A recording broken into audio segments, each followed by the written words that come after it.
Don't make these mistakes after 70. Let me tell you about John and Mary. After decades of hard work, they finally retired at 70 with what they thought was a perfect plan.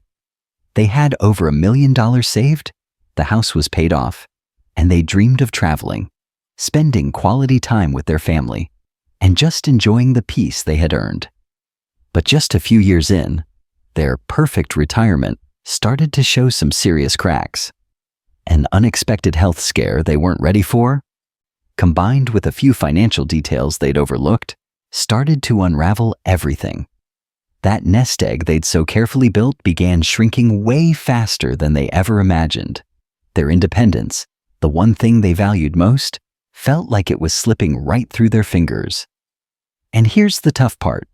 John and Mary's story isn't unique. It's a story I see play out over and over again. They made a handful of critical, yet really common, mistakes that millions of people make after 70. Mistakes that can turn a dream retirement into a waking nightmare. In this video, we're going to break down exactly what those mistakes were. But we're not just here to point out problems. We're here to talk about solutions. We'll walk through their story, step by step, so you don't have to learn these lessons the hard way. Your retirement should be everything you hoped for. And with the right game plan, it absolutely can be. Let's get into it. Mistake 1. The passive decline. Ignoring your physical capital. The first mistake John and Mary made is maybe the most devastating, because they never saw it as a financial mistake at all. They started neglecting their health. Like a lot of retirees, they saw their 70s as a time to finally hit the brakes. The daily walks John used to take were replaced with more time in his favorite armchair. Mary's garden got a little less attention each week. It's not that they were unhealthy. They didn't smoke, they ate pretty well. But they had become inactive, and that inactivity was a ticking time bomb for their health and their wealth. The trigger was something simple. John reached for a book on a high shelf, lost his balance, and fell. It wasn't a terrible break, but it was a brutal wake-up call. His recovery was slow, his muscles were far weaker than he thought, and the whole thing just shattered his confidence. Suddenly, their plans to tour Italy were replaced with physical therapy appointments, and Mary, his travel partner, became his caregiver. A role she took on with love, but one that added a whole new layer of stress to their lives. This is what I call the passive decline, that slow, almost invisible slide in your physical health that ends up having huge financial consequences. Research shows over and over that physical inactivity is one of the biggest risks for seniors. It speeds up muscle loss, a condition called sarcopenia, which is a direct line to falls and frailty. When people think of exercise, they think heart health or weight loss. But after 70, exercise is your #1 tool for protecting your independence and your bank account. The financial fallout was immediate. Co-pays for doctors and physical therapy piled up.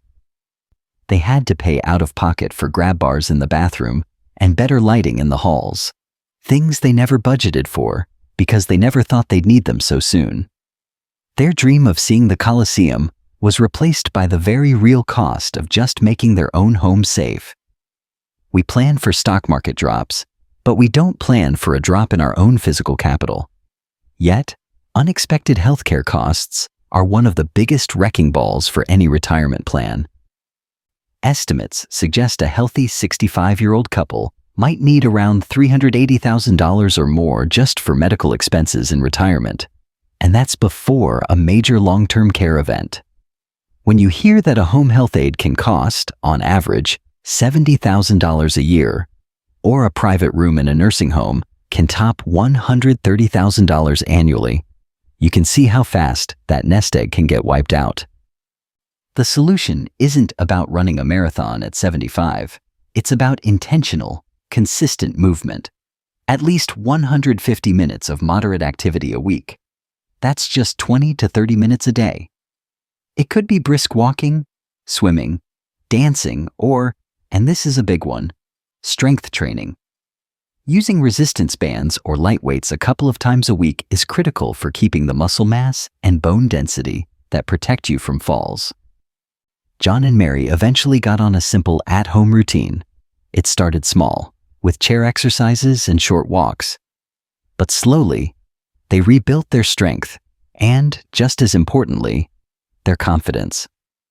They realized that investing 30 minutes a day wasn't just about adding years to their life, but about adding life and independence to their years. Don't make the mistake of thinking your health and your wealth are separate. After 70, they're the same thing. Mistake 2. Flying blind, retiring without a spending plan. The second big mistake that threw John and Mary's finances into a tailspin? They were flying completely blind. They had their magic number, that $1.5 million that made them feel secure. But they had no actual spending plan. They had no strategy for turning that pile of money into a reliable paycheck that would last the rest of their lives. Their method was simple, and it's dangerously common. When they needed money, they just took it. New dishwasher? Transfer from the IRA. Generous Christmas gifts? Transfer from the IRA. They were treating their life savings like a giant checking account, not realizing that every single withdrawal was permanently shrinking the principal that was supposed to last them another 20 or 30 years. The problem with this just take it approach is that it's completely reactive. For the first few years, it felt fine. The balance was big, and the withdrawals seemed small. But then, John's fall brought on a wave of medical bills. Their car needed a major repair. And suddenly, those occasional withdrawals got bigger and more frequent. When they finally sat down and looked at the numbers, panic set in. In just a few years, their balance had dropped way more than they ever expected. They had been massively overspending without even knowing it, and they had put their entire future at risk. This isn't just them. A 2025 Schroeder survey found that a shocking 62% of retirees basically admit they're just guessing how long their money will last. Nearly half said their expenses in retirement were higher than they planned for. It's a classic trap. You think because you stop working, your costs will just magically go down. But while you save on commuting, new costs pop up. More travel, more hobbies, and as we saw, more healthcare. So what's the fix? It's about creating your own retirement paycheck. You have to build a clear spending and withdrawal plan. This isn't a restrictive budget to suck all the fun out of life. It's about creating predictability and sustainability. First, you need to know where your money is actually going. Track your spending for a few months to get an honest look. Then, you can build a withdrawal strategy. You may have heard of the 4% rule, but in today's economy, many planners suggest a more flexible approach, maybe starting at 3.5%, or using a guardrail strategy where you adjust your spending based on how the market is doing. After their panic, John and Mary got help from a financial advisor. They mapped out their fixed costs, then set a realistic budget for everything else.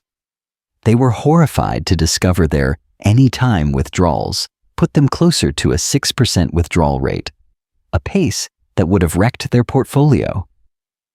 By creating a plan, they took back control. They didn't have to give up their dreams, but they adjusted. They planned more modest trips for a few years to let their portfolio heal. They set up an automatic monthly transfer from their IRA to their checking account, just like a paycheck. That simple change shifted their whole mindset from fear to control. A big savings number feels good, but it's the spending plan that will actually get you through retirement securely. Mistake 3, the silent thief. Underestimating inflation and healthcare costs. Mistake number 3 is a nasty 1-2 punch that eats away at retirement dreams from the inside, underestimating inflation and the ever-climbing cost of healthcare. John and Mary, like a lot of people, thought of their money in today's dollars. That $1.5 million felt like a fortress. They just didn't really account for how much less that money would buy 10 or 20 years down the road. The wake-up call happened at the grocery store. Mary noticed their weekly bill was up $20, then $40, then $60. It was everything. This is inflation at work, the silent thief of retirement. For instance, the Social Security Cost of Living Adjustment, or COLA, for 2025 was 3.2%. But if your personal inflation rate on things like groceries and gas is higher, you're still falling behind. Even a modest 3% average inflation rate will cut your money's buying power in half in about 24 years, well within the lifespan of a 70-year-old. A 2025 survey showed this is the #1 worry for retirees, with 92% concerned about inflation eating away at their assets. On top of this, they totally underestimated healthcare costs. They were floored when their Medicare Part B premiums went up. They were also surprised by how much Medicare didn't cover. This double whammy created a perfect storm. Their cost of living was rising, forcing them to pull more from their savings, which in turn crippled their portfolio's ability to grow. It's a vicious cycle. In fact, a 2024 study from Allianz Life found that 63% of Americans are more scared of running out of money than they are of dying. The solution here is twofold: realistic budgeting and smart investing. First, you have to build inflation into your plan. Assume your expenses will go up by at least 3% a year, and maybe even more, like 5 to 7% for healthcare specifically. Second, you can't get too conservative with your investments. Hiding all your money in cash is a guaranteed way to lose purchasing power. You still need a portion of your portfolio in growth assets, like stocks, to generate returns that can beat inflation over the long haul. This doesn't mean day trading. It means staying balanced. John and Mary worked with their advisor to restructure their portfolio. They created an income bucket with safer investments to cover their next few years of expenses, which gave them huge peace of mind. But they kept the rest in a balanced mix of stocks and bonds designed for long-term growth. They learned that you don't just have to plan to have enough money. You have to plan for what that money will be worth for the rest of your life. All right, we're halfway through, and we've already covered some incredibly important ground. If you're finding this helpful, and it's getting you to think about your own retirement plan, do me a favor and hit that subscribe button below. Our whole goal here is to give you clear, actionable advice to help you secure your future. And subscribing is the best way to make sure you don't miss a thing. Now, let's get back to it. Mistake 4. The Social Security trap, leaving money on the table. This next mistake is a sneaky one, because John and Mary made it years before they felt the pain. It was their Social Security decision, and it cost them dearly. John, excited to finally get his hands on the money he'd paid in for decades, claimed his Social Security benefit right away at age 62. Mary did the same when she retired a few years later. At the time, it felt like a win, extra cash flow. What they didn't fully appreciate was that this decision was permanent. By claiming before their full retirement age, which is 67 for those born in 1960 or later, they locked in a permanently smaller check. Claiming at 62 means your benefit is cut by about 30% for life. But the real magic, and I mean magic, happens if you can wait even longer. For every year you delay past your full retirement age, up to age 70, your benefit grows by a guaranteed 8%. That's a risk-free 8% annual return from the government. You just can't find that anywhere else. Delaying from 67 to 70 boosts your monthly check by 24%. Let's use real numbers. Say your benefit at 67 would be $2,000 a month. If you take it at 62, it's only about $1,400. But if you wait until 70, it grows to about $2,480. That's over $1,000 more every single month. Over 20 years, that's $250,000 in extra income. For John and Mary, This reality hit like a ton of bricks when money got tight. That extra grand a month would have been a game changer. It would have covered their healthcare costs, eased the sting of inflation, and let them keep their portfolio withdrawals at a safe level. Instead, they were draining their savings faster because their guaranteed income was so much lower. This also has huge consequences for a surviving spouse. When one spouse dies, the survivor gets to keep the larger of the two Social Security benefits. By claiming early, John didn't just shrink his own check, he shrunk the potential benefit Mary would get if he passed away first.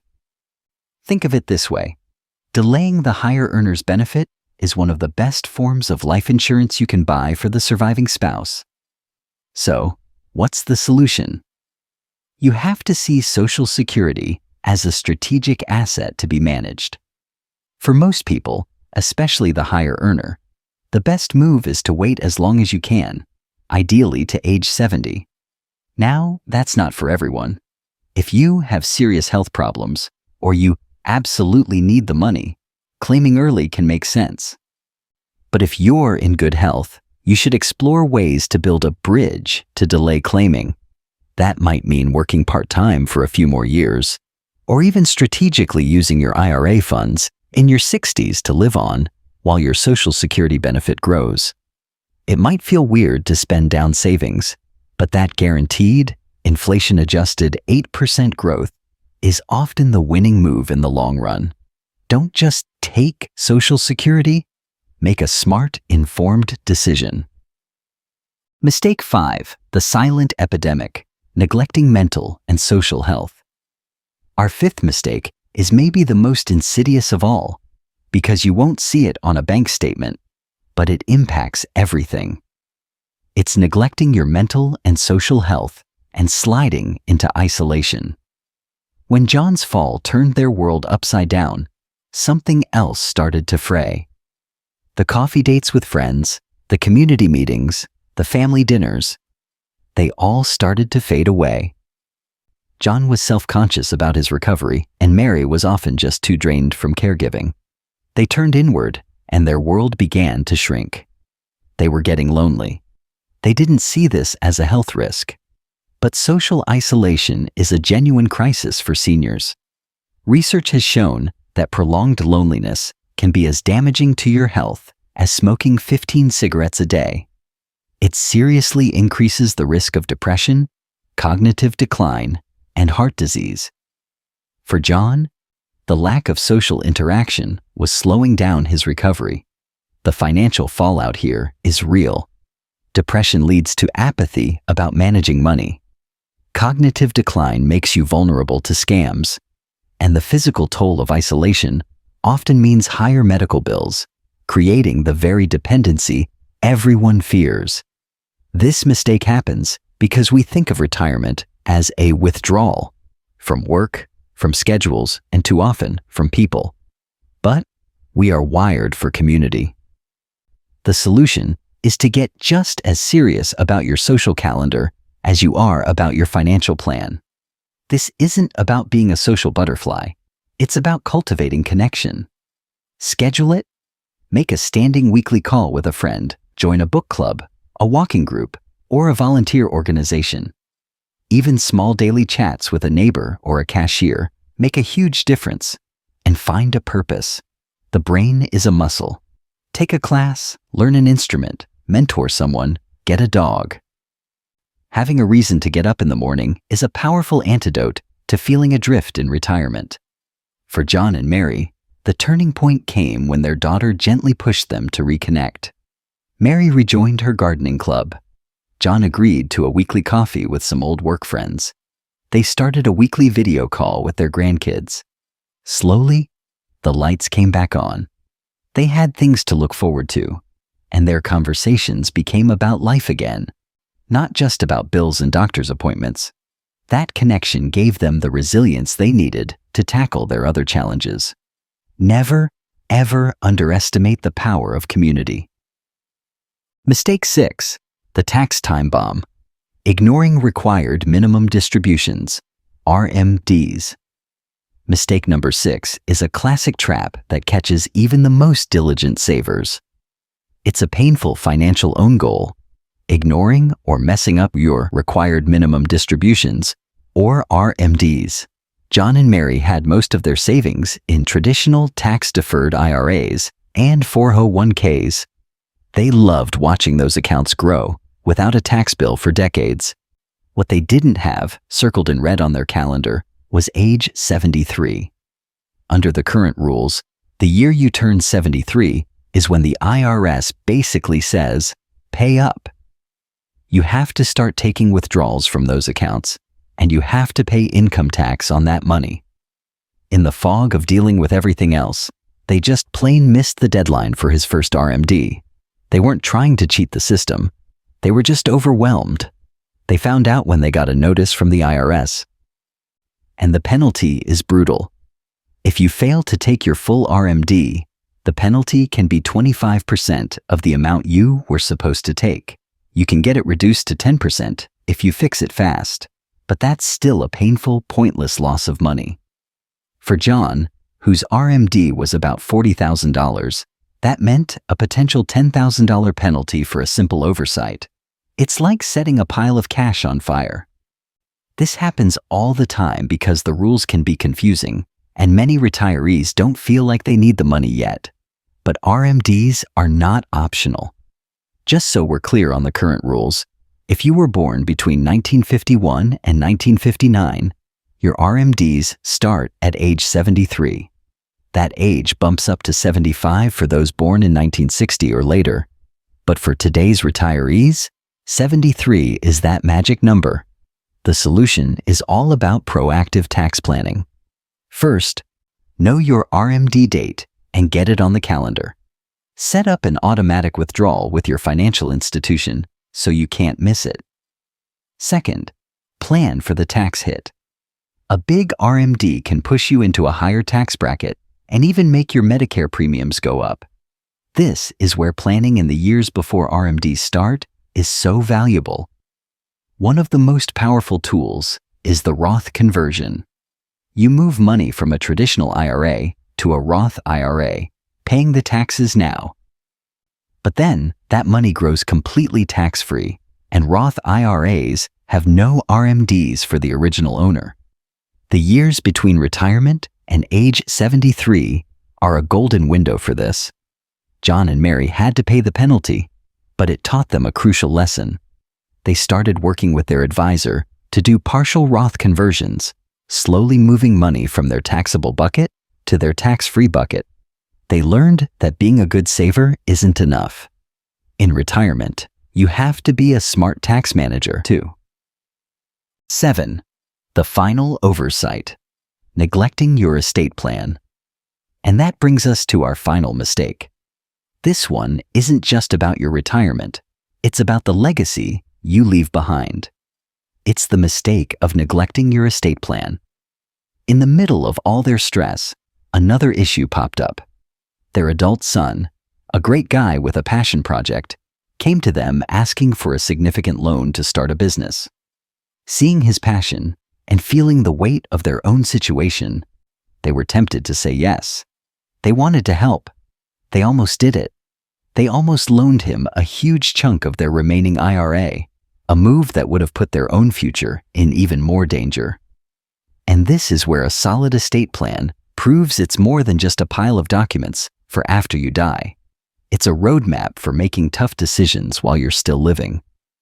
John and Mary had wills, but they were 20 years old.